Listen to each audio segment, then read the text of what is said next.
तुरंत धो ढाला था, बाबरी ढांचे को तोड़ डाला था। बंधुओं, आप देख लीजिए, अगर 6 दिसंबर 1992 को बाबरी नुमा ढांचा ना तोड़ा जाता तो क्या राम मंदिर में बन पाता आज? उसका टूटना जरूरी था, वो तोड़ा गया तो राम मंदिर का निर्माण माननीय संतों के आशीर्वाद से प्रधानमंत्री जी ने 5 अगस्त को विधिवत रूप से शुरू किया। अब अयोध्या तो हमारी हो गई है, अयोध्या तो अब हमारी है। अगला लक्ष्य है मथुरा और काशी की बारी है। अगला लक्ष्य है मथुरा और काशी की। हमारा जो भगवान कृष्ण का जन्म स्थान है मथुरा में, उस जन्म स्थान के ऊपर भी इन ग्रंथों ने मस्जिद बना रखी है। जब दर्शन करने जाते हैं तो खून खोलता है। पूरी दुनिया को अपनी उंगली पे नचाने वाले चक्रधारी भगवान कृष्ण के जन्म स्थान के ऊपर मस्जिद क्यों? तो बंधुओं, अगला लक्ष्य है उस मस्जिद को वहां से हटाना। तो क्या आप तैयार हैं? तैयार हैं? तैयार हैं? अगला लक्ष्य है कि वहां से उस मस्जिद को हटा करके श्री कृष्ण जन्मभूमि का स्वरूप बना करना। और उसके अगला जो मामला है उसका काम शुरू हो चुका है। हमारे मोदी जी वहां पर काफी काम कर रहे हैं। बनारस में तो ज्ञान व्यापी मस्जिद बनाई गई है भोले बाबा के जन्म स्थान के ऊपर, भोले बाबा के पवित्र मंदिर के ऊपर। वो भी हटनी चाहिए, हटनी चाहिए, नहीं हटनी चाहिए, उसको भी हटा के ही रहेंगे। बंधुओं, भारत को हिंदू राष्ट्र बनाना है, ये नेशनल हिंदू फ्रंट का संकल्प है। हम लोग कोरोना के दौरान कई ऑनलाइन मीटिंगें कर चुकी हैं। पूरे देश के लगभग 12 लाख लोग नेशनल हिंदू फ्रंट से जुड़ चुके हैं। हिंदुस्तान ही नहीं, अलग अलग देशों के कई लोग नेशनल हिंदू फ्रंट के साथ बड़े ही चाव और भाव के साथ जुड़ रहे हैं। नेशनल हिंदू फ्रंट का एक ही लक्ष्य है कि हिंदू समाज को खड़ा करके, हिंदू समाज को इकट्ठा करके पूरे हिंदुस्तान में 1 लाख हिंदू योद्धा तैयार करके उनके माध्यम से भारत को हिंदू राष्ट्र घोषित करवाना। भारत को हिंदू राष्ट्र, जय श्री राम, जय श्री राम। हमारा लक्ष्य है कि बहुत जल्द हम भारत को हिंदू राष्ट्र घोषित करवाएंगे। हमारे बहुत से नौजवान बच्चे भी, हमारी मातृशक्ति भी, संत समाज भी बड़े ही भाव के साथ नेशनल हिंदू फ्रंट से जुड़ करके अपना सौभाग्य मान रहा है। अपने आप को देश का रक्षक और देश का एक अच्छा कार्यकर्ता बना करके आगे आ रहा है। बंधुओं, ये सब काम हो रहे हैं, हम कर रहे हैं, हमने करने हैं। हमने ही ठेका लिया है भारत को हिंदू राष्ट्र बनाने का। हम हिंदू राष्ट्र बना के रहेंगे। बंधुओं, आज जो एक बड़ा इशू हम लोगों ने उठाया है, आज पूरे संसार में इस्लामिक आतंकवाद दुनिया के लिए चुनौती बन गया है। पूरे संसार में जहां कहीं भी कोई आतंकवादी पकड़ा जाता है वो मुसलमान ही क्यों होता है? क्या आज तक कोई हिंदू आतंकवादी किसी ने पकड़ा गया? कोई हिंदू आतंकवादी हुआ क्या? क्यों नहीं हुआ? क्योंकि हम लोग वसुधैव कुटुंबकम की बात करते हैं, पूरे विश्व को अपना परिवार मानते हैं। हम कहते हैं पूरे विश्व का कल्याण हो, विश्व में शांति हो, भाईचारा हो, सब आगे बढ़े, सब स्वस्थ रहे। ये हमारा सनातन धर्म का स्लोगन है। मगर बंधुओं, कितना बड़ा दुर्भाग्य है, कितना बड़ा धोखा है कि कुरान में 6666 आयतें हैं कि लोग कुरान पढ़ते हैं, पढ़ाते हैं, हमें इसका कोई इतराज नहीं। हमारे भारत के संविधान में यहां रहने वाले हर व्यक्ति को अपनी इच्छा अनुसार, अपनी मर्जी अनुसार अपना धर्म मानने का अधिकार दे रखा है, अपनी इच्छा अनुसार पूजा पाठ करने का अधिकार दे रखा है। इसलिए हम किसी का अधिकार छीनना नहीं चाहते। हम ये नहीं कहते कि कुरान के ऊपर बैन लगाओ। हमारा तो सीधा सा छोटा सा सवाल है कि कुरान में 6666 आयतों में से 24 आयतें हैं जो बहुत खतरनाक है, और मैं जो कुछ कहने जा रहा हूं, मैं जो कुछ कह रहा हूं, अपने आप से या अपने पल्ले से कुछ नहीं कह रहा। जो कुछ भी कहने जा रहा हूं वो इस कुरान में लिखा हुआ है। मेरा एक भी अक्षर अपना नहीं है, इसलिए ये कुरान मैं साथ लेके घूम रहा हूं। किसी मुल्ला मौलवी को मेरी बात का इतराज है तो मेरे साथ बैठ करके साथ करे, मैं उसको बताऊंगा कि कौन से पन्ने पर क्या लिखा हुआ है, कैसे लिखा हुआ है। हमने पूरी कुरान पढ़ करके 24 आयतें मात्र छाटी है, और ये 24 आयतें वो आयतें हैं जो खुलेआम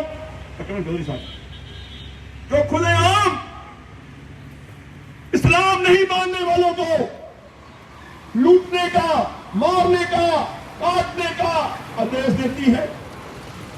तो यही कुरान मदरसों में छोटे छोटे बच्चों को दिन में 4-5 बार पढ़ाई जाती है, पढ़ाई जाती है, लिखाई जाती है।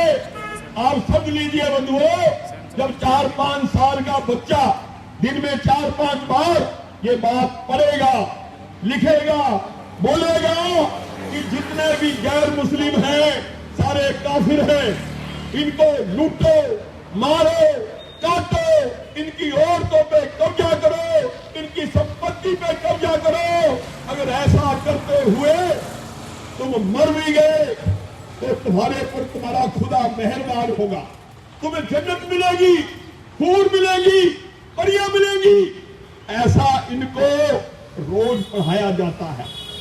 जब 4-5 साल का बच्चा दिन में 4-5 बार ये बात पढ़ेगा, लिखेगा, दोहराएगा, जब वो 14-15 साल का बनेगा तो वो चलता फिरता मानव बम बनेगा, नहीं बनेगा। इसीलिए आज पूरे संसार में इस्लामिक आतंकवाद बहुत बड़ी चुनौती बन गया है। पूरी दुनिया में इस्लाम का आतंक पनप रहा है, और जितनी मस्जिदें हैं, मुल्ला मौलवी भी यहाँ पर लोगों को वही शिक्षा देते हैं। हमारे यहाँ के जैसा खाओ मन, जैसा खाओ अन्न वैसा हो मन। जब सुबह से लेकर शाम तक मारने की, काटने की, लूटने की शिक्षा देंगे तो फिर ये लोग क्या करेंगे? ये लोग वही करेंगे जो वो लोग कर रहे हैं। तो हम आज 6 दिसंबर के दिन विजय दिवस मनाते हुए हमारे देश के माननीय राष्ट्रपति जी से ये निवेदन करने जा रहे हैं कि हे राष्ट्रपति जी, जो ये 24 आयतें हैं, 6666 आयतें हैं कुरान में, हम सब की बात नहीं कर रहे। हम किसी को कुरान पढ़ने से मना नहीं कर रहे। हम नहीं कहते कोई कुरान ना पढ़े। हम गीता पढ़ते हैं, रामायण पढ़ते हैं, गुरु ग्रंथ पढ़ते हैं, और ईसाई बाइबल पढ़ते हैं। सबका अपना अपना धार्मिक मत है, अपना अपना भाव है। हमारा किसी के ऊपर कोई रोक नहीं है, ना हम किसी की निंदा करते हैं, क्योंकि यह अधिकार हमें संविधान ने दे रखा है। मगर बंधुओं, हिंदुस्तान का संविधान ये बात भी कहता है कि आप अपना धर्म मानो, अपने धर्म को बड़ा कहो, मगर आप ये नहीं कह सकते कि जो इस्लाम को नहीं मानता वो काफिर है, इसे लूट लो, मार दो, इसका कत्ल कर दो, ये खुलेआम कुरान में लिखा हुआ है। ये मैं नहीं कह रहा, जो कुरान में लिखा हुआ है गैर संवैधानिक है, उसके ऊपर रोक लगनी चाहिए, नहीं लगनी चाहिए। जो गैर संवैधानिक बातें पढ़ाई जा रही है, कुरान में लिखी हुई है, वो हटनी ही चाहिए, उनके ऊपर रोक लगनी ही चाहिए। आज हिंदुस्तान पूरी दुनिया को जीने का, चलने का रास्ता दिखा रहा है। जब से मोदी जी आए हैं, पूरी दुनिया ने हमारे योग को अपनाया नहीं अपनाया? सारी दुनिया योग के ऊपर नमन होती है, आज योग करने लगी है। हम लोग, हमारी प्राचीन संस्कृति सभ्यता, नमस्ते, हम नमस्ते करते थे। कोरोना आ गया, आज पूरा विश्व नमस्ते कर रहा, नहीं कर रहा? सब कह रहे भी नमस्ते करो, गले नहीं मिलना, हाथ भी मिलाना, नमस्ते करो। ये हमारे देश की संस्कृति और सभ्यता है।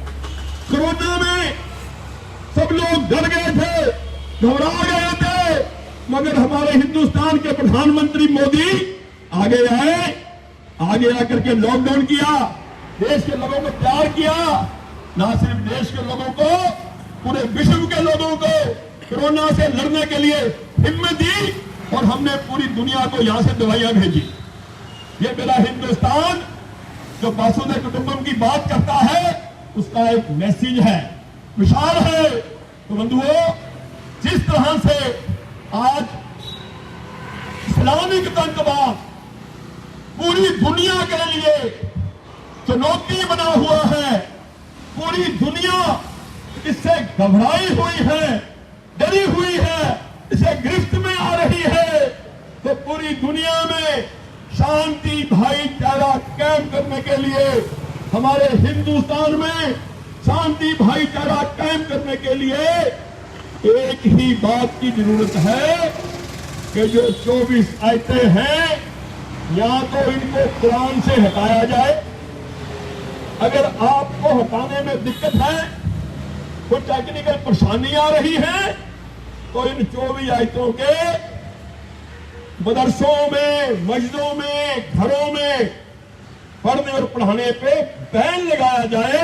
बैन लगना चाहिए, नहीं लगना चाहिए? हम मुसलमानों के खिलाफ नहीं हैं, हम इस्लाम के खिलाफ नहीं हैं, हम खिलाफ हैं इन आयतों के। ये आयतें ही दंगे करवाती हैं।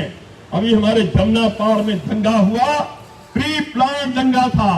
जब ट्रंप दिल्ली में आ रहा है, दंगा उसी दिन होगा, और दंगे के दौरान इलाके के डीसीपी के ऊपर गोलियां चलाओ, एसीपी के ऊपर गोलियां चलाओ, ताकि पुलिस आपे से बाहर हो जाए, आपे से बाहर होकर के 150 मुल्लों को टपका दे। उसके बाद पूरी दुनिया में हल्ला कर दो कि दिल्ली पुलिस ने हिंदुस्तान में मुसलमानों के ऊपर कितना बड़ा अत्याचार कर दिया। मगर उनका वो फार्मूला हमारी दिल्ली पुलिस के जवानों ने अपने आप पे कंट्रोल रखा, कामयाब नहीं होने दिया। दंगे के बाद सारी पट्टें खुलती हैं। जो सीरिया में 2012 में हथियार इस्तेमाल हुए थे, वो हमारे दंगों में इस्तेमाल हुए। बड़ी बड़ी गुलेल छतों पे लगा दी गई, उन्हीं से लोगों के घरों में सिलेंडर फेंके गए। जिस दिन दंगा होना था, उस दिन सुबह सारे मुसलमान अपने अपने बच्चों को स्कूलों से छुट्टियां करवा के ले गए। और कैसे बाहर से फंडिंग आया है, ये सारे पत्रे खुल रहे हैं कि कैसे प्री प्लान दंगा करवाया गया। दंगा क्यों करवाते हो? सीधा सीधा मतलब है कि लोग दंगा करवा करके, आतंकवादी पैदा करके, लव जिहाद करके हमारी बहन बेटियों को बहला के, फुसला के, मोड़ी बांध के, टिक्का लगा के ले जाते हैं, और पॉपुलेशन बढ़ा करके। आज पुरानी दिल्ली में जाए और बहुत से बाजार पूरे के पूरे गुल्लों को हो गए। जमुना पार में सिलिपपुर धीरे धीरे खाली हो गया, मुस्ताबाद सारा धीरे धीरे खाली होता जा रहा है। सीमा पूरी खाली होती जा रही है। धीरे धीरे धीरे ये गुंडागर्दी करके, बदमाशी करके, दहशत करके हमारे हिंदुओं का पलायन करवा रहे हैं। इनका एक ही लक्ष्य है, एकमात्र इनका लक्ष्य है, एन प्रेम जैसे भी किसी भी तरीके से हिंदुस्तान में अपनी पॉपुलेशन बढ़ा करके हिंदुस्तान को भी अगला मुस्लिम राष्ट्र घोषित करवा दो। तो क्या हम होने देंगे? ये हम होने देंगे? हम होने देंगे? जब तक यूनाइटेड हिंदू फ्रंट का बच्चा है, हम इनका ये मंसूबा कभी कामयाब नहीं होने देंगे। बोलिए भारत माता की वंदे वंदे वंदे वंदे। बंधुओं, आज राष्ट्रपति जी को ज्ञापन देने के बाद हमारा ये अभियान हिंदू महासभा भवन जो ऐतिहासिक भवन है, यहां से शुरू हो रहा है। यहां से पूरी दुनिया को, पूरे देश को ये संदेश देने के लिए आए हैं कि जब तक कुरान की इन 24 आयतों के ऊपर बैन नहीं लग जाता या ये हटाई नहीं जाएंगी, तब तक हम शांति से नहीं बैठेंगे। आज के बाद हमारा ये अभियान शुरू है। हम गांव-गांव में जाकर के लोगों को जागरूक करेंगे। हम मंडलों में जाएंगे, मंडलों में विधानसभा लेवल पर, जिला लेवल पर जा करके हम लोगों को तैयार करेंगे, लोगों को बताएंगे। हम इलाके के डीसीपी को, इलाके के एसडीएम को, डीएम को ज्ञापन देंगे कि ये कुरान की आयतें हटनी ही चाहिए। इसके साथ साथ हमारी मीटिंगें होंगी, बैठकें होंगी, जगह जगह पूरे देश व्यापी आंदोलन बनाएंगे, इसको प्रदर्शन होंगे और जरूरत पड़ेगी SDM court, DM court, high court, supreme court, जहां तक भी जाना पड़ेगा हम जाएंगे। इस लड़ाई को जब तक जीत नहीं जाते हम पीछे नहीं हटने वाले। हमारा स्पष्ट मानना है कि अगर हिंदुस्तान में शांति और भाईचारा कायम करना है, अगर हिंदुस्तान में इनकी मुसलमानों की जो गुंडागर्दी है, जो इनके मंसूबे हैं, उसे ठीक करना है और पूरे विश्व में अगर शांति और भाईचारा कायम करना है, उसके लिए जरूरत है जो 24 आयतें हैं कुरान की, वो फटनी चाहिए, वो फटनी ही चाहिए। अगर ये 24 आयतें हटेंगी बंधुओं, तभी हमारा देश शांति भाईचारे के साथ आगे बढ़ेगा। अभी मुझे कल किसी का फोन आया, एक बहुत बड़े विद्वान व्यक्ति ने कहा कि वो दिन दूर नहीं जब ब्रिटेन का प्रधानमंत्री कोई भारतीय होगा। हम लोग विश्व गुरु बनने की बात कर रहे हैं। हम धीरे धीरे विश्व गुरु की ओर बढ़ रहे हैं। हमने पूरे विश्व को अपना आशीर्वाद दे करके, अपना नेतृत्व दे करके पूरे विश्व को खड़ा करना है, मजबूत करना है, उसकी शुरुआत है। मगर उससे पहले पूरे विश्व में शांति भाईचारा कायम करने के लिए कुरान की ये 24 आयतें हैं, वो किसी भी सूरत में हटनी ही चाहिए। चाहे आप कुरान से 6666 आयतें हैं, 24 हट भी गई तो क्या फर्क पड़ने वाला है? बहुत है पढ़ने के लिए, या तो इनको हटाओ भाई, अन्यथा इनके पढ़ने पढ़ाने पे रोक लगाओ। हमारी सीधी सीधी मांग ठीक है ना अपनी? हम कोई गैर कानूनी बात नहीं कर रहे। हम सब लोग हिंदुस्तान के नागरिक हैं, संविधान को, कायदे कानून को मानने वाले लोग हैं। इसलिए हमारा कुरान से कोई झगड़ा नहीं है, कोई लड़ाई नहीं है। और यहां तो हिंदुस्तान में हर व्यक्ति को अपनी इच्छा अनुसार अपना धर्म मानने का अधिकार है। तो हम किसी का भी किसी भी धर्म को मानने का उसका अधिकार नहीं छीनने जा रहे। हमारा तो स्पष्ट कहना है भाई, जो ये 24 आयतें हैं कुरान की, जो खुलेआम लूटने का मारने का आदेश देते हैं, उनको आयतों को कुरान से हटाओ, उनके पढ़ने पर बैन लगाओ। ऐसी ऐसी खतरनाक आयतें हैं। एक आयत पढ़ के सुनाता हूं। फिटकारे हुए मूर्ति पूजक जहां कहीं पाए जाएंगे पकड़े जाएंगे, बुरी तरह कत्ल करोगा। जो गनीमत का माल, लूट का माल, जैसे लूटा हुआ धन औरतें तुमने हासिल की है, वो हलाल का है, पाक समझ कर खाओ, उनको भोगो। ऐसी ऐसी है नबी काफिरों और मुनाफिकों के साथ जिहाद करो, आतंकवादी बनकर गैर मुसलमानों को कत्ल करो और उन पर सख्ती करो। उनका ठिकाना जन्नत में है, जहां उन्हें पहुंचा दिया जाएगा। ऐसी ऐसी खतरनाक ऐसे हैं। है मान लाने वालों, तुम यहूदियों को, ईसाइयों को मित्र मत बनाओ, उनसे लड़ो, और जो अगर इस्लाम कबूल नहीं करते उनको कत्ल करते। ऐसी ऐसी आयतें जो किसी भी धर्म में मान्य नहीं होनी चाहिए। धर्म कोई भी हो, धर्म का काम है प्यार का संदेश देना, शांति का संदेश देना, भाईचारे का संदेश देना। किसी भी धर्म का बड़े से बड़ा संत हो, धार्मिक ग्रंथ हो, किसी में ये नहीं कहा जाता कि जो तुम्हारा धर्म नहीं मानता उसको लूट लो, मार लो, काट लो। धर्म अपनी मर्जी से मानता व्यक्ति। हाँ, उस वक्त औरंगजेब था, अक्रांता थे, सवा में जनेऊ उतारते थे रोज, 1.25 लाख हिंदुओं को मुस्लिम बनाते थे। बहुत से हमारे लोग डर के मारे, कमजोरी के कारण मुसलमान बन गए। मगर बंधुओं, आज हमारा हिंदुस्तान आजाद है। आजाद हिंदुस्तान में सभी को अपनी मर्जी के अनुसार जीने का, रहने का, अपना धर्म मानने का अधिकार है।